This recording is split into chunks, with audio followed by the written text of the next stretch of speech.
옛날 이야기 지금부터 시작합니다. 눈보라 속의 울음소리. 옛날 옛적 조선 중엽 어느 깊은 산골에 석대라는 사내가 있었습니다. 본래 양민이었으나 고을 원님의 가렴주구에 밀린 세금을 갚지 못해 가소를 잃고 산으로 쫓겨난 신세였지요.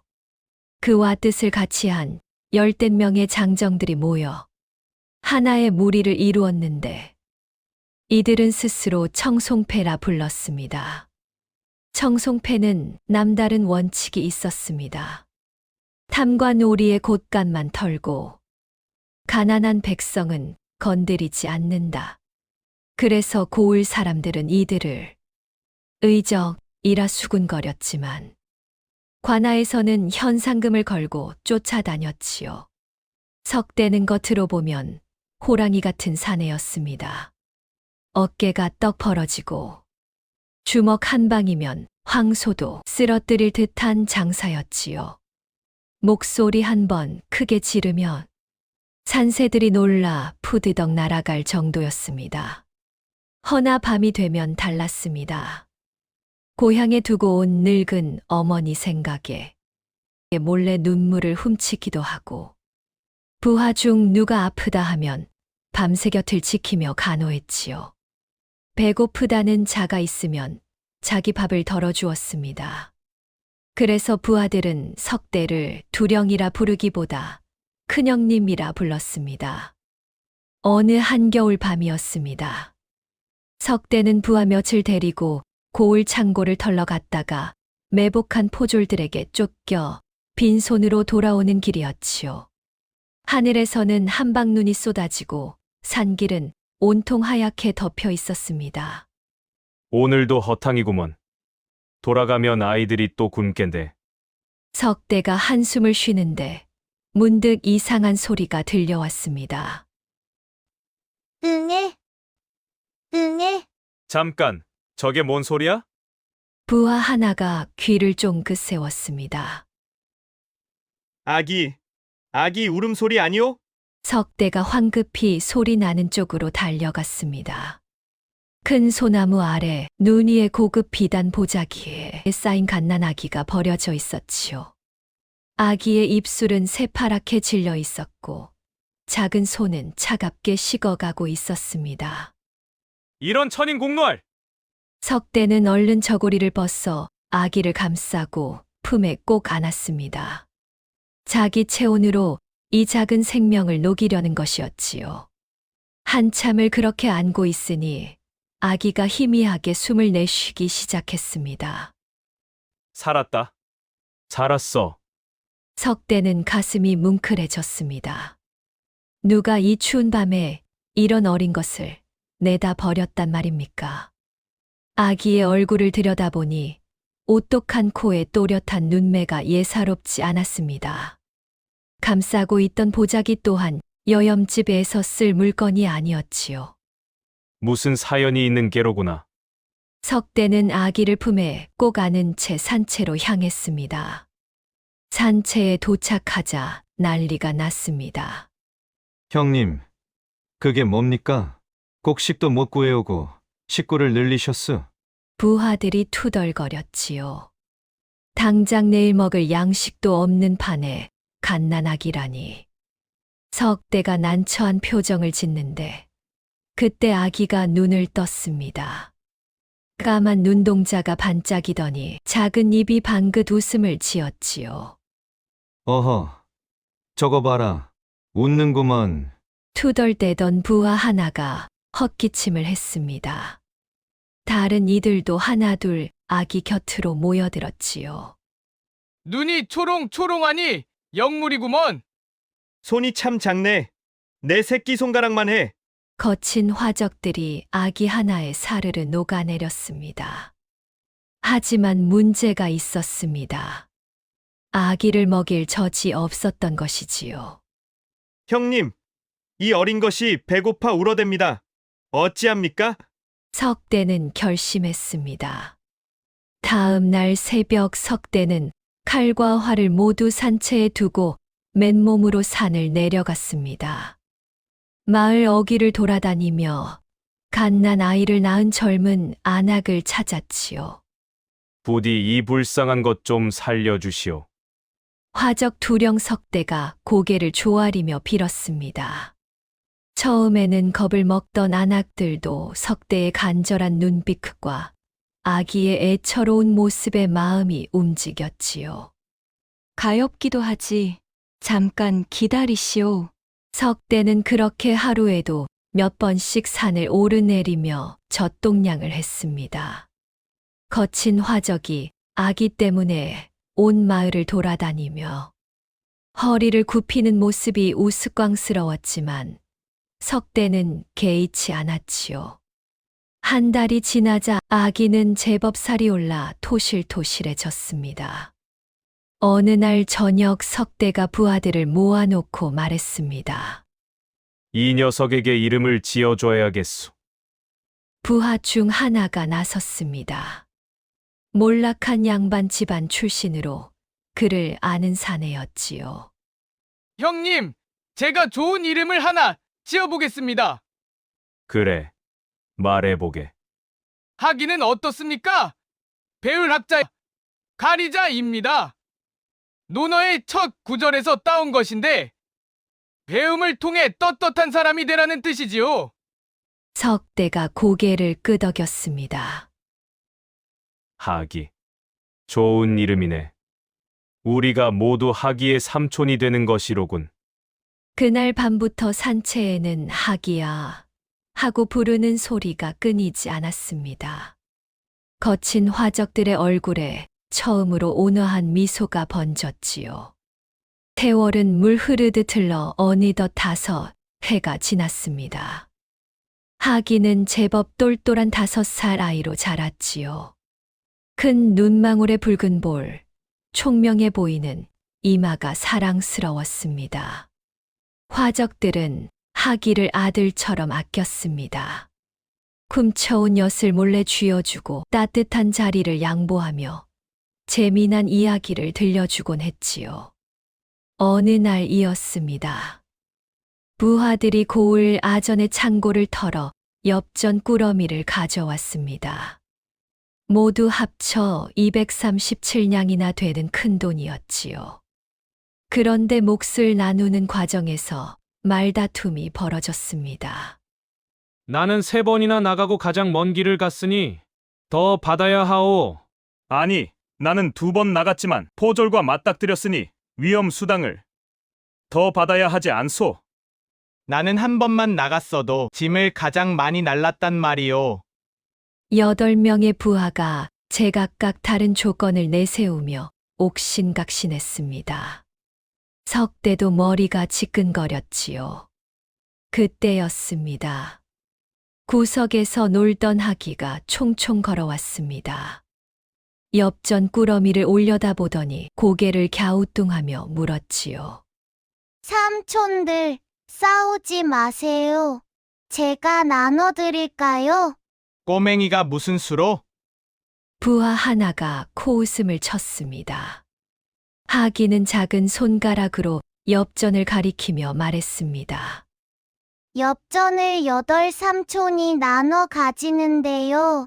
나간 횟수랑 위험한 정도랑 짐, 무게를 다 더하면요. 하기는 잠시 눈을 감고 생각하더니 또박또박 말했지요. 첫째 삼촌은 34냥, 둘째 삼촌은 29냥, 셋째 삼촌은 하기는 8명의 몫을 하나도 틀리지 않고 순식간에 계산해냈습니다.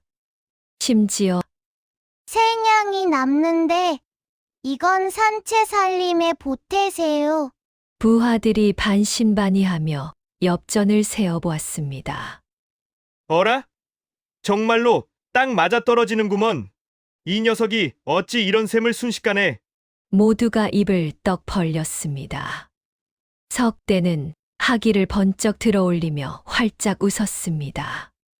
내 아들이 산신령이 점지한 신동이라니까. 이 녀석이 장차 큰 인물이 될 거요. 그날부터 하기는 산채에 꼬마 총무님이 되었습니다. 하기가 7살이 되던 봄이었습니다. 석대는 하기를 데리고 장터에 내려갔습니다. 하기는 석대의 커다란 손을 꼭 잡고 장터를 구경했지요. 온갖 물건을 파는 상인들과 북적이는 사람들이 신기했습니다. 그때 서당에서 글 읽는 소리가 들려왔습니다. 하기는 그 소리에 이끌려 서당 담벼락 쪽으로 다가갔습니다. 담 틈새로 안을 들여다보니 하기보다 나이 많은 양반 자제들이 훈장의 가르침을 받고 있었지요. 석대가 물건을 사는 동안 하기는 담벼락에 붙어 서당 공부를 훔쳐들었습니다. 훈장이 천자문을 가르치자 하기는 한 번 듣고 그대로 외웠지요. 양반집 도련님들이 더듬더듬 읽을 때 하기는 벌써 다음 구절까지 줄줄 외고 있었습니다. 저것 봐. 담 밖에 꼬마가 보고 있네. 훈장이 하기를 발견하고 손짓했습니다. 안으로 들어오렴. 내가 지금 들은 것을 한번 읽어보겠느냐? 하기는 담을 넘어 들어가 또박또박 천자문을 읽어 내려갔습니다. 한 글자도 틀리지 않았지요. 훈장이 깜짝 놀라 물었습니다. 내 나이가 몇이더냐? 어디서 글을 배웠느냐? 7살이옵니다. 글은 방금 처음 들었사옵니다. 훈장과 도련님들이 모두 입을 다물지 못했습니다. 한 번 듣고 다 외우다니 천재로구나. 석대가 물건을 다 사고 돌아왔을 때 훈장은 석대에게 간곡히 말했습니다. 이 아이는 범상치 않은 제목이오. 제대로 공부를 시키시오. 석대는 가슴이 벅찼습니다. 동시에 미안한 마음도 들었지요. 화적의 자식에게 무슨 공부를 시킬 수 있단 말인가?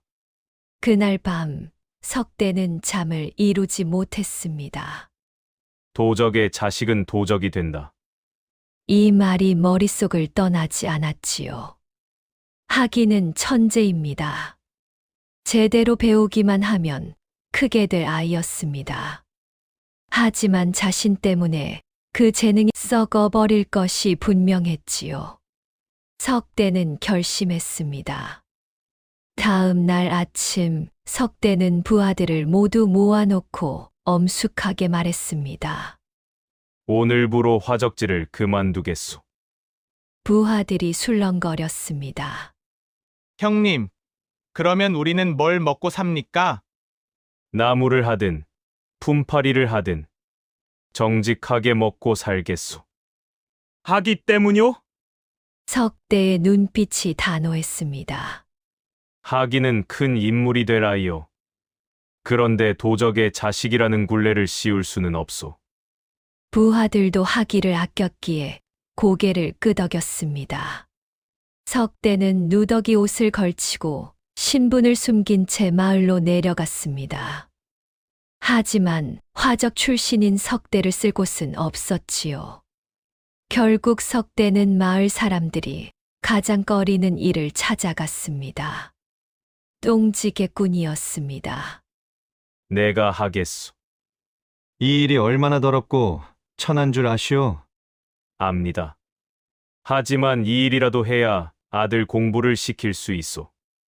석대는 매일 새벽부터 저녁까지 양반집 뒷간을 돌며 똥지개를 쳤습니다. 냄새가 지독해 코를 틀어막아야 했고 사람들은 석대를 보면 코를 싸쥐고 피했지요. 그것도 모자라 석대는 무덤을 파는 일까지 맡았습니다. 관을 묻는 일이었지요. 귀신이 붙는다며 아무도 하려 들지 않는 일이었습니다. 하지만 석대는 개의치 않았습니다. 아들아, 아비가 더럽고 천한 일을 해도 부끄러워 마라. 이 모든 게 내가 떳떳한 사람이 되길 바라는 마음에서다. 석대가 한 달 동안 똥지게를 지고 무덤을 파서 번 돈은 고작 서너 냥이었습니다. 보잘것없는 돈이었지만 석대에게는 그 어떤 금은 보화보다 값진 돈이었지요. 석대는 번 돈을 모아 장터로 갔습니다. 가장 좋은 종이와 붓, 먹을 샀지요. 장사치가 눈이 휘둥그레졌습니다. 이 문방 사오면 한양 양반들이 쓰는 물건인데 어디에 쓰려고? 아들 공부시키려. 석대는 당당히 대답했습니다. 장사치가 피식 웃었습니다. 똥지개꾼 자식이 무슨 공부를? 석대는 대꾸하지 않았습니다. 대신 값을 치르고 물건을 받아들었지요. 장터에서 돌아오는 길, 석대는 산 깊은 곳에 숨어 사는 윤선비를 찾아갔습니다. 윤선비는 10여 년 전까지만 해도 한양에서 이름난 학자였습니다. 하지만 조정의 권신 민대감에게 밉보여 가소리 화를 입은 뒤 세상을 등지고 산속의 은둔에 살고 있었지요. 낡은 초가 앞에서 석대는 큰 절을 올렸습니다. 선비 어르신, 부디 제 아들의 스승이 되어 주십시오. 안에서 쉰 목소리가 들려왔습니다. 돌아가시오. 나는 이제 아무도 가르치지 않소. 어르신, 제 아들은 범상치 않은 아이옵니다. 한 번만 봐주시옵소서. 화적 주제에 무슨 염치로 내 문전에 왔는가? 윤선비가 호통을 쳤습니다. 석대는 놀랐습니다. 신분을 숨겼는데 어찌 알았을까요? 내 눈에는 다 보인다네. 자네 걸음거리며 눈빛이 예사 백성과 다르지. 썩 물러가지 못할까? 석대는 물러서지 않았습니다. 어르신, 저는 화적이었소. 하지만 이제는 정직하게 살고 있소이다. 제발 제 아들만이라도. 안 된다 했다. 문이 굳게 닫혔습니다. 석대는 그날도, 다음 날도, 그 다음 날도 윤선비 집 앞에서 무릎을 꿇었습니다. 비가 와도 바람이 불어도 꿈쩍하지 않았지요. 일회째 되던 날, 윤선비가 문을 열고 나왔습니다. 정녕 포기하지 않을 셈인가? 아들이 훌륭한 사람이 되는 것이 제 소원이옵니다. 윤선비의 눈빛이 흔들렸습니다. 좋다. 아들을 데려와 보거라. 제목인지 아닌지 내가 직접 보겠다. 석대는 하기를 데리고 윤선비를 찾아갔습니다. 윤선비는 초라한 옷을 입은 하기를 위아래로 훑어보았습니다. 나이가 몇이냐? 7살이옵니다. 사서삼경을 아느냐? 아직 배우지 못했사옵니다. 윤선비가 코웃음을 쳤습니다. 7살의 글도 제대로 모른다면 이미 늦었다.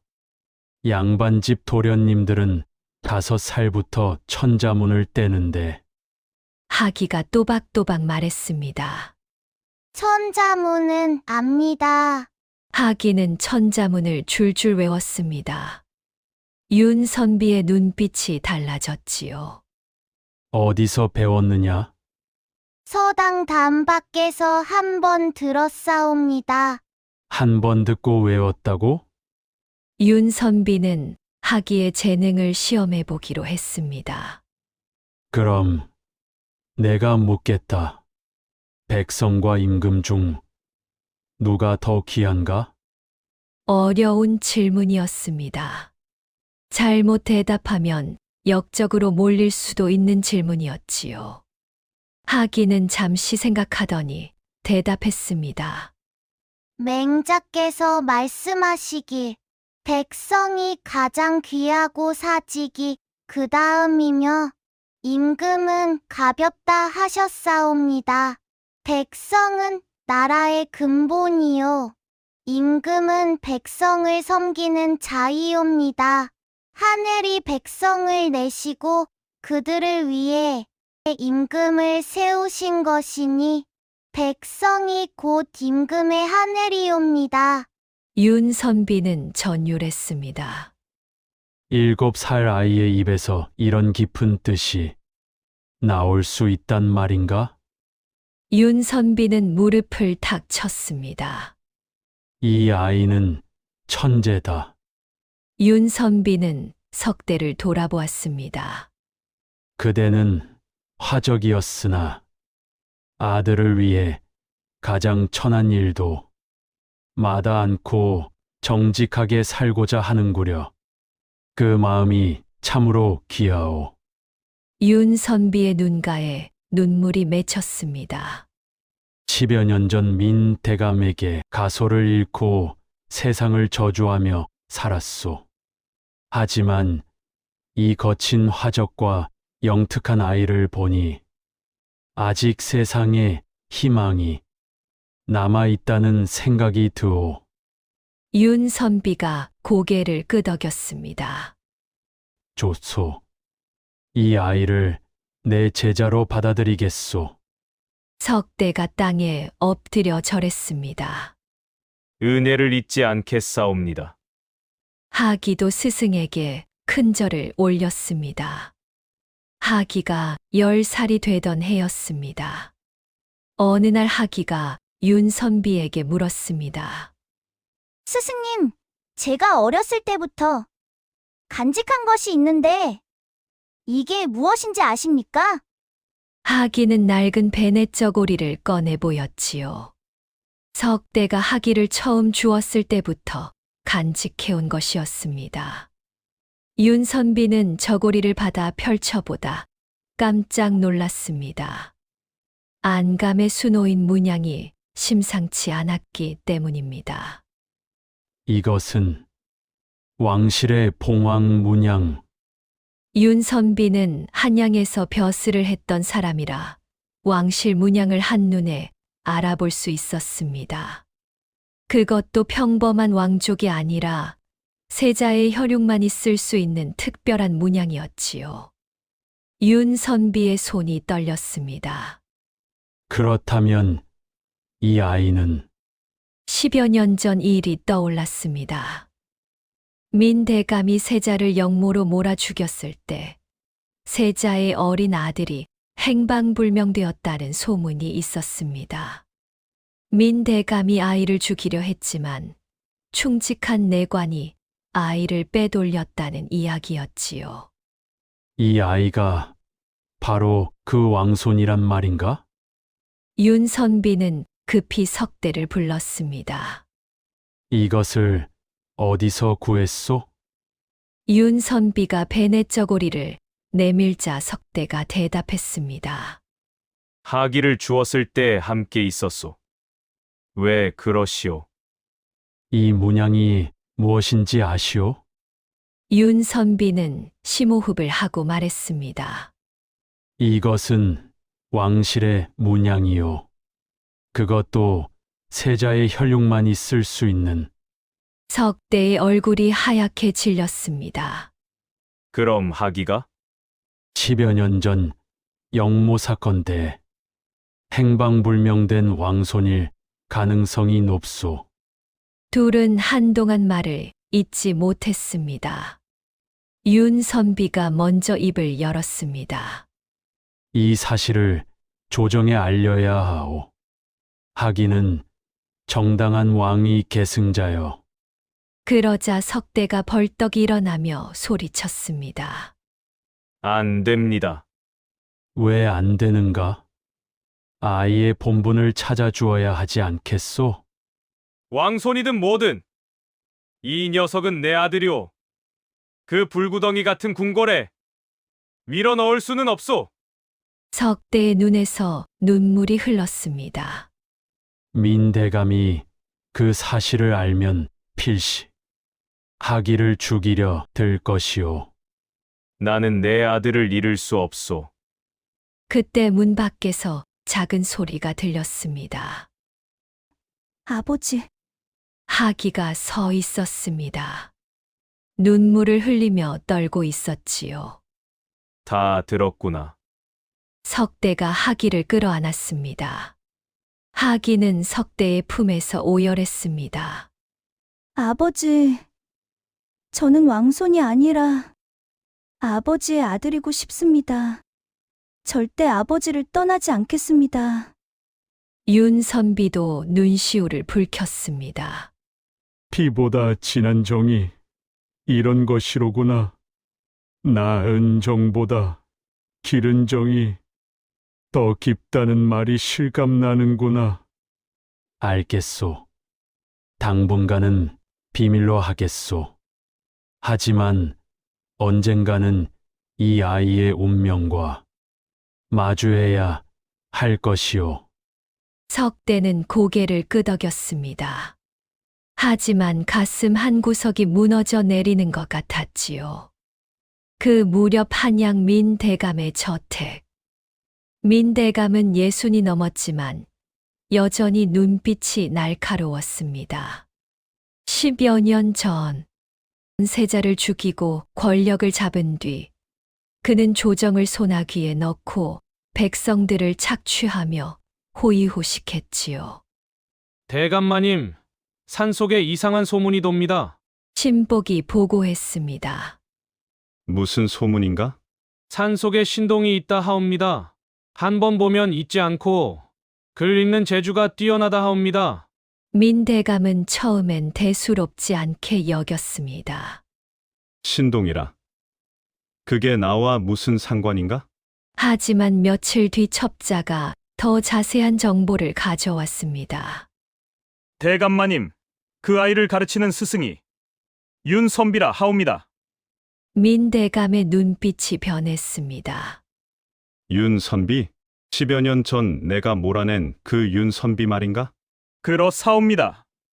살아남아 산속에 숨어 살고 있었던 것 같사옵니다. 민대감은 불안해지기 시작했습니다. 그 늙은이가 누굴 가르친다고? 더 자세히 알아보거라. 첩자는 윤선비의 집 근처에 숨어 지켜보았습니다. 어느 날 하기가 윤선비와 대화하는 모습을 엿들었지요. 하기야, 내 재능이라면 언젠가 큰 인물이 될 것이다. 스승님, 저는 그저 아버지를 편안하게 모시고 싶을 뿐입니다. 그래도 너희 몸속에 흐르는 고귀한 피는 숨길 수 없느니라. 첩자는 더 자세한 내용은 듣지 못했지만 고귀한 피라는 말이 귀에 꽂혔습니다. 첩자가 민대감에게 보고했습니다. 대감마님, 윤선비가 그 아이에게 고귀한 피라는 말을 했다 하옵니다. 그리고 아이의 재능이 보통이 아니라 하옵니다. 민대감의 얼굴이 하얗게 질렸습니다. 설마 그 아이가 살아있단 말인가? 10여 년 전 세자의 아들을 죽이려 했으나 놓쳤던 기억이 떠올랐습니다. 아무리 찾아도 시신을 찾을 수 없었지요.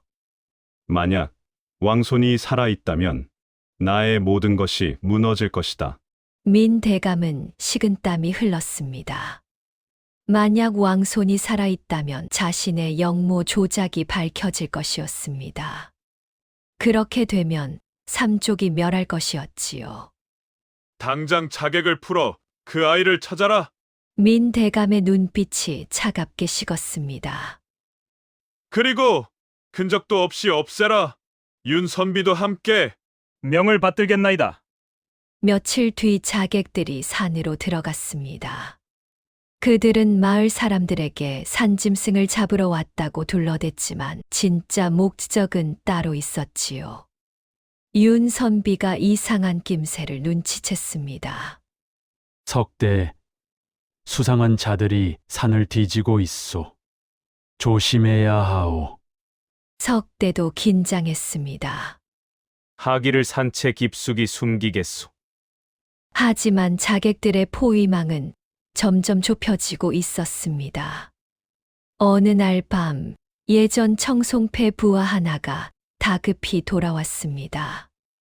형님, 정체불명이자들이 우리를 공격했습니다. 뭐라고? 석대가 달려가 보니 부하가 부상을 입고 비틀거리고 있었습니다. 놈들이 우리를 해치려 합니다. 석대는 직감했습니다. 민대감의 지시로구나. 하기를 노리는 것이 틀림없다.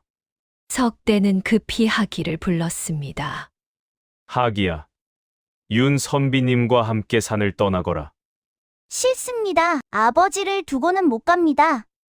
하기가 고개를 저었습니다. 말 듣거라. 내가 위험에 처하면 이 아비는 살아갈 이유가 없다. 석대가 호통을 쳤지만 하기는 요지부동이었습니다. 저도 마찬가지입니다. 아버지가 없으면 저도 살 수 없어요. 하기의 눈에 눈물이 가득했습니다. 석대는 하기를 꼭 껴안았습니다. 이 녀석아, 어찌 이리 효성이 지극하냐? 내 때문에 아비의 가슴이 찢어지는구나. 그때 하기의 머릿속에 번뜩이는 생각이 떠올랐습니다. 윤선비에게 배운 병법이었지요. 손자 병법에 이르기를 적을 알고 나를 알면 100번 싸워도 위태롭지 않다고 했습니다. 하기는 윤선비에게 말했습니다. 스승님, 제게 묘책이 있습니다. 무슨 묘책이냐? 우리는 산을 잘 압니다. 하지만 저들은 산을 모릅니다. 함정을 파서 저들을 유인하는 것입니다. 윤선비의 눈이 빛났습니다. 그래, 좋은 생각이다. 하기는 종이에 산채 주변의 지형을 그렸습니다. 그리고 어디에 함정을 파야 할지, 어떻게 적을 유인할지 상세히 계획을 세웠지요. 석대와 예전 부하들은 하기의 계획대로 움직였습니다. 산길 곳곳에 함정을 팠습니다. 나뭇가지로 덮어 안 보이게 하고 바닥에는 뾰족한 나무를 박았지요. 또한 큰 바위를 산 위에서 굴러 떨어뜨릴 준비를 했습니다. 하기의 머리가 이렇게 좋을 줄이야. 부하들이 감탄했습니다. 이틀 뒤 자객들이 다시 공격해왔습니다. 하지만 이번에는 달랐습니다. 앞서 가던 자객이 함정에 빠져 비명을 질렀습니다. 조심해라! 다른 자객들이 뒤로 물러섰지만 산 위에서 굴러 떨어지는 바위에 놀라 혼비백산했지요. 하기의 계획이 적중한 것이었습니다. 자객들은 더 이상 접근하지 못하고 물러섰습니다. 이놈들! 함정을 파놓았다! 퇴각하라! 자객들이 도망쳤고 석대와 부하들은 노했습니다. 하기 도련님 만세!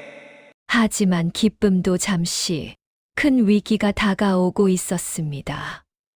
민대감은 분노했습니다. 자객들마저 실패했다는 소식을 듣고는 탁자를 내리쳤지요. 이 무능한 놈들! 산적 몇과 아이 하나 제압하지 못하다니! 민대감은 결단을 내렸습니다. 내가 직접 가겠다! 군사를 이끌고 산채를 불태워버리겠다! 며칠 뒤 민대감은 수백 명의 군사를 이끌고 산으로 올라왔습니다. 석대는 멀리서 행렬을 보고 얼굴이 굳었습니다. 저렇게 많은 병력이라니. 이번에는 함정으로 막을 수 있는 규모가 아니었습니다. 윤선비가 다급히 말했습니다. 석대, 이제는 피해야 하오. 하기를 데리고 도망가시오. 하지만 이미 늦었습니다. 민대감의 군사들이 산채를 포위했지요. 안에 있는 자들은 모두 나와라! 나오지 않으면 불을 지르겠다! 민대감의 목소리가 산에 울려 퍼졌습니다. 석대는 하기를 뒤로 감추며 말했습니다. 하기야, 아비가 저들을 막을 테니 너는 뒷길로 도망가거라. 아버지, 안 됩니다. 말 듣거라. 석대가 호통을 쳤지만 하기는 움직이지 않았습니다. 바로 그때 민대감이 명령을 내렸습니다. 불화살을 쏴라. 하늘에서 불화살이 비처럼 쏟아져 내렸습니다. 산채의 나무 울타리에 불이 붙기 시작했지요. 순식간에 불길이 치솟았습니다. 불이야! 불이야! 부하들이 비명을 지르며 뛰어나왔습니다. 석대는 하기를 품에 안고 불길을 피하려 했습니다. 하지만 사방이 불바다였습니다. 뜨거운 연기가 목을 조여왔지요. 하기가 연기에 질려 기침을 했습니다. 하기야, 정신 차려. 석대가 하기를 흔들었습니다. 그때 불화살 하나가 날아왔습니다. 하기를 향해 날아오는 것이었지요. 석대는 순간적으로 몸을 날려 하기를 감쌌습니다. 석대가 신음 소리를 냈습니다. 등에 무언가 맞은 것이었지요. 아버지! 하기가 비명을 질렀습니다. 석대는 쓰러지며 어깨를 움켜잡았지만 하기만은 꼭 안고 놓지 않았습니다. 하기야, 너는 살아야 한다. 석대의 목소리가 점점 약해졌습니다. 너는 더 큰 세상으로 가거라. 정신 차리세요. 아버지. 하기는 오열하며 석대를 흔들었습니다. 불길이 점점 다가왔습니다. 하기는 쓰러진 아버지를 보며 눈물을 흘렸습니다. 하지만 이내 눈물을 닦았습니다. 아버지를 살려야 한다. 그러려면 저 민대감을 막아야 한다. 하기는 불길 속에서 일어났습니다. 품 속에서 베넷 저고리를 꺼냈지요. 하기는 불길을 뚫고 민대감 앞으로 걸어갔습니다. 저 아이를 잡아라.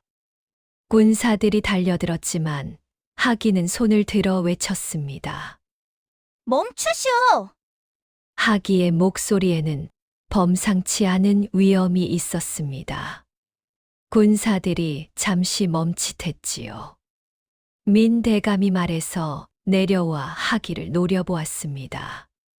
내가 그 왕손이란 말이냐? 그렇소이다. 하기는 베넷 저고리를 펼쳐 보였습니다.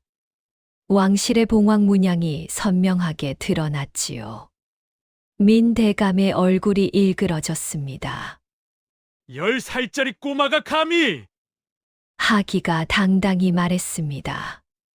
너는 10여 년 전 역모를 조작하여 내 친부를 죽였다. 나는 바로 그 세자의 아들이다. 주변이 술렁거렸습니다. 군사들도 부하들도 모두 놀란 표정이었지요. 민대감은 칼을 빼들었습니다. 어쨌든 너는 오늘 죽는다. 민대감이 하기에게 칼을 휘둘렀습니다. 바로 그때였습니다. 어명이다! 우렁찬 목소리가 울려 퍼졌습니다. 산 아래에서 군졸들이 올라왔습니다. 앞장선 사람은 암행어사 조나리였지요. 그는 마패를 높이 들고 외쳤습니다. 암행어사 출두요! 모든 사람이 무릎을 꿇었습니다. 민대감도 어쩔 수 없이 무릎을 꿇었지요. 조나리가 민대감 앞으로 걸어와 차가운 목소리로 말했습니다. 민대감, 그대의 죄를 낱낱이 고하겠다. 조나리는 두꺼운 장부를 꺼냈습니다. 이것을 보아라. 그대가 얼마나 많은 무고한 백성을 죽였는지 기록되어 있다. 민대감의 얼굴이 하얗게 질렸습니다. 그것은 어디서? 하늘이 알고 땅이 안다. 그대의 악행은 결코 숨길 수 없었다. 사실 조나리는 몇 달 전부터 이 고을에 잠복해 있었습니다. 임금은 민대감의 악행에 대한 소문을 듣고 조나리를 몰래 파견했지요. 하지만 증거가 없었습니다. 조나리는 마을을 돌아다니며 백성들의 이야기를 들었습니다. 민대감 때문에 우리가 이 모양이 됐소. 백성들의 원성이 하늘을 찔렀지만 민대감은 워낙 교활해서 증거를 남기지 않았지요. 어느 날 조나리는 무덤을 파는 석대를 목격했습니다. 힘든 일인데 왜 하십니까? 아들 공부시키려고요. 석대의 담담한 대답에 조나리는 호감을 느꼈습니다. 자식을 위해 천한 일도 마다 않는 아버지의 마음이 귀했지요. 며칠 뒤 조나리는 석대가 정기적으로 산으로 올라가는 것을 발견했습니다.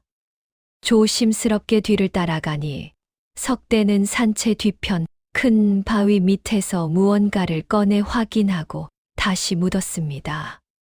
석대가 완전히 떠난 뒤 조나리는 그 장소를 찾아갔습니다. 땅을 파보니 천으로 싼 꾸러미가 나왔고 안에는 여러 장의 장부가 들어 있었지요.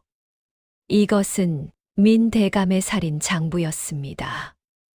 누구를 죽였는지, 언제 죽였는지 상세히 기록되어 있었지요. 석대가 무덤을 파다가 발견한 것이었습니다. 드디어 증거를 찾았구나. 조나리는 완벽한 증거를 모아 민대감을 단죄하기로 결심했습니다. 조나리는 하기를 돌아보았습니다. 그리고 이 아이는 정당한 왕족이다. 그대가 죽이려 한 세자의 아들이지. 주변 사람들이 웅성거렸습니다. 세자의 아들이라고? 그럼 민대감이 영모를 조작한 것이 사실이란 말인가? 조나리가 군졸들에게 명령했습니다. 민대감을 포박하라! 군졸들이 달려들어 민대감을 묶었습니다. 이놈들! 내가 누군지 아느냐? 나를 풀어라! 민대감이 바락바락했지만 소용없었지요. 조나리는 하기에게 다가가 무릎을 꿇었습니다. 왕손마마 무사하시옵니까? 저보다 제 아버지를 살려주십시오. 하기가 울며 석대를 가리켰습니다. 조나리는 급히 석대에게 달려갔습니다. 석대는 여전히 쓰러져 있었지만 아직 숨이 붙어 있었지요. 의원을 불러라! 빨리! 조나리의 명령에 군졸들이 바삐 움직였습니다. 하기는 석대를 붙들고 흐느꼈습니다. 아버지, 죽지 마세요. 석대가 희미하게 눈을 떴습니다. 하기야. 무사하구나. 예. 아버지, 저는 괜찮아요. 이제 다 끝났어요. 다행이다. 내 아들. 잘 자랐구나. 석대의 손이 힘없이 떨어졌습니다. 하기의 절규가 산에 울려 퍼졌습니다. 의원이 도착해 석대를 치료했습니다. 다행히 부상이 깊지 않았지요. 목숨은 건질 수 있었습니다. 며칠만 잘 쉬면 회복될 것이옵니다. 의원의 말에 하기는 안도의 한숨을 내쉬었습니다. 민대감은 포박된 채 한양으로 압송되었습니다. 조정에서는 민대감의 죄를 낱낱이 밝혀냈지요. 10여 년 전 영모 조작, 수십 명의 살인, 백성 착취. 모든 죄가 드러났습니다. 임금은 진노했습니다. 이런 역적이 내 조정에 있었다니! 민대감은 능지처 참형을 받았습니다. 그의 재산은 모두 몰수되어 백성들에게 돌아갔지요. 한편 하기는 석대를 간호하며 밤낮으로 곁을 지켰습니다. 석대는 조금씩 회복되었습니다. 어느 날 조나리가 찾아왔습니다. 왕손마마, 임금께서 궁으로 오시라 하셨사옵니다. 하기는 고개를 저었습니다. 저는 아버지를 떠날 수 없습니다. 하지만 왕손 마마의 신분을 신분이 무엇입니까? 저를 살린 건 왕실이 아니라 이분이십니다. 하기는 석대를 가리켰습니다. 조나리는 난처한 표정을 지었습니다. 그때 석대가 입을 열었습니다. 하기야 가거라. 아버지, 너는 왕손이다. 내가 있어야 할 곳은 궁궐이란다. 싫습니다. 아버지 없이는 못합니다. 하기가 고집을 부렸습니다. 석대는 하기의 머리를 쓰다듬었습니다. 아비는 어디든 내 곁에 있을 것이다. 걱정 마라. 며칠 뒤 하기와 석대는 함께 한양으로 향했습니다. 조나리가 준비한 가마를 탔지만 하기는 석대에게서 한치도 떨어지지 않았지요. 궁궐에 도착하자 임금이 하기를 맞이했습니다. 백발이 성성한 노인이었지만 눈빛만큼은 날카로웠지요. 내가 내 손자냐? 예, 할아버님. 하기가 큰 절을 올렸습니다. 임금은 하기를 꼭 껴안았습니다. 내 불쌍한 손자야. 그동안 얼마나 고생했느냐? 임금의 눈에서 눈물이 흘렀습니다. 임금은 하기에게 물었습니다. 무엇이든 소원을 말해보거라. 할아버지가 다 들어주마. 하기는 잠시 생각하더니 입을 열었습니다. 할아버님, 저에게는 한 가지 소원이 있사옵니다. 말해보거라. 저를 살린 거니 미분이옵니다. 하기는 석대를 가리켰습니다. 저는 이분을 아버지로 모시고 싶사옵니다. 부디 허락해 주시옵소서. 조정의 신하들이 술렁거렸습니다. 왕손께서 천민을 아버지로 모시겠다니 말도 안 되는 소리요. 하지만 임금은 손을 들어 신하들을 제지했습니다. 조용히 하거라. 임금은 석대를 바라보았습니다. 그대가 내 손자를 길렀단 말이지. 그러사옵니다. 전하. 석대가 떨리는 목소리로 대답했습니다. 화적이었다는데. 과거에는 그러했사옵니다. 하지만 하기를 만난 뒤로는 정직하게 살았사옵니다. 임금은 한참 동안 석대를 지켜보았습니다. 그리곤 고개를 끄덕였지요. 좋다. 그대의 죄를 사하겠노라. 감사하옵니다. 전하. 그뿐만 아니라 그대에게 벼슬과 기와집을 내리겠다. 임금의 말에 석대는 어안이 벙벙했습니다. 전하. 소인은 그럴 자격이. 자격이 있다. 내 손자를 목숨 걸고 지킨 충성스러운 신하가 아니냐. 임금은 하기를 돌아보았습니다. 하기야, 너는 왕세손으로 책봉될 것이다. 하지만 내가 원한다면 이분을 아버지로 모셔도 좋다. 감사합니다, 할아버님. 하기는 기쁨의 눈물을 흘렸습니다. 석대도 눈물을 닦았습니다. 내가 이런 큰 은혜를 받다니. 세월은 빠르게 흘렀습니다. 10년이 지났지요. 석대는 이제 머리가 백발이 되었고 허리도 굽었지만 여전히 건강했습니다. 어느 봄날 아침이었습니다. 석대는 큰 기와집 마당을 쓸고 있었습니다.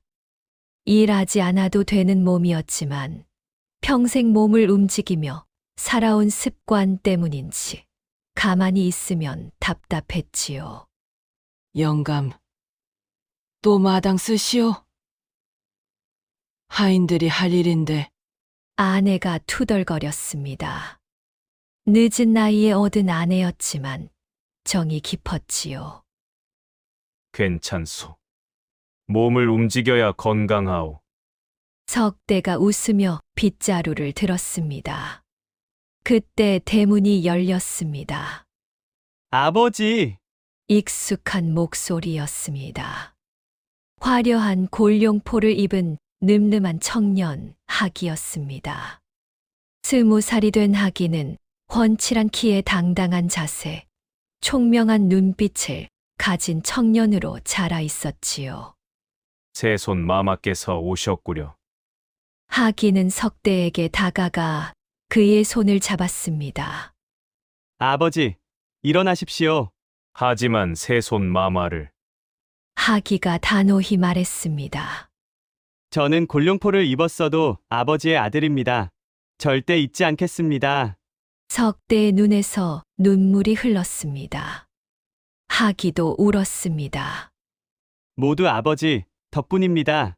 아버지께서 저를 주워 기르지 않으셨다면 저는 눈 속에서 얼어 죽었을 것입니다. 둘은 꼭 껴안았습니다. 곁에서 지켜보던 아내도 눈물을 닦았지요. 하기는 석대와 함께 마루에 앉았습니다. 아버지, 오늘은 좋은 소식을 가지고 왔습니다. 무슨 소식이냐? 할아버님께서 저를 다음 임금으로 정하셨습니다. 석대가 깜짝 놀랐습니다. 앞으로 조선의 임금이 될 것입니다. 하기는 석대의 손을 꼭 잡았습니다. 하지만 아무리 임금이 되어도 저는 아버지의 아들입니다. 그것만은 절대 변치 않을 것입니다. 석대는 하기의 손을 쓰다듬었습니다. 거칠고 굳은 살 박인 손이었지만 그 손에는 따뜻한 온기가 담겨 있었지요. 봄 햇살이 마당에 따사롭게 내려앉았습니다. 골룡포를 입은 청년과 빗자루를 든 노인이 마주 앉아 웃는 모습이 정겹기 그지없었지요. 세월이 흘러 석대는 편안히 눈을 감았고 하기는 훌륭한 임금이 되어 백성을 사랑하고 정의로운 나라를 만들었습니다. 석대는 화적이었지만 아들을 위해 정직한 삶을 택했고 하기는 왕손이었지만 길러준 아버지를 끝까지 섬겼습니다. 이것이야말로 진정한 효와 사랑이 아니겠습니까? 시청해 주셔서 감사합니다. 구독과 좋아요를 눌러주시면 하루가 평온하실 겁니다. 다음에 찾아뵙겠습니다.